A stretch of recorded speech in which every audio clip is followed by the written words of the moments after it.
aku akan bahas terkait tips dan triks dulu terkait listening part C ini, teman-teman. Nah, untuk part C, karena nanti kita akan cukup banyak dan panjang ya, karena dia cuma ada satu pembicara yang akan membacakan teksnya, atau semacam dia menjelaskan sesuatu gitu kan.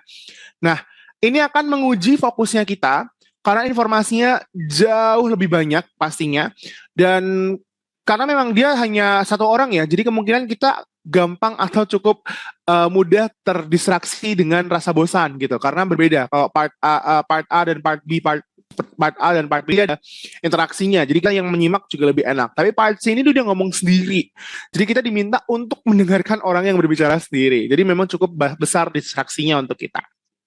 Nah, sama seperti di part B, ketika narator nih membacakan direction, sebaiknya kita membaca opsi jawabannya juga, teman-teman.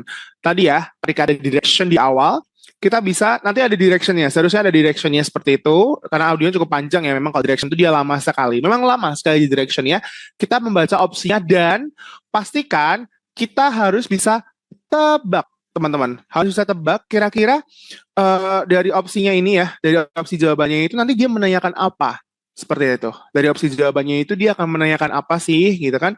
Terus apakah nanti dia possible pertanyaan itu apa? Misalkan tadi ya ada nama-nama tempat, berarti ini akan menanyakan tempat gitu ya, atau jumlah angka. Kayak tadi di part B ada 83, oh berarti jumlah gitu ya, possible-nya seperti itu. Jadi bisa kita tebak. Nanti kalian bisa lihat di paper-nya, di scene-nya itu berupa opsinya, dan kalian bisa predik kira-kira pertanyaannya mana. Kemudian part C itu patokannya memang cukup lebih gampang daripada part B ya. Jadi kita bisa fokuskan diri pada kalimat pertama yang diucapkan dalam monolog tersebut. Karena apa? Karena ini kan dia harus ada pembuka gitu kan. Kalau dalam pembicaraan dialog itu kan dia harus ada yang ditanyakan. Tapi kan ini dia nggak ada yang menanyakan sesuatu gitu. Jadi kalimat yang pertama diucapkan tuh biasanya akan menjadi topik untuk kalimat setelahnya seperti itu. Jadi topik ini nanti itu berisi misalkan objek apa yang dijadikan pembahasan sama pembicara di dalam audio tersebut, dan masalah apa yang dihadapi oleh si topik tersebut. Nah, terus ketika kalian mendengarkan itu, fokuskan pada 5W1H ya teman-teman. Terkait what, who, when, where, why, and how.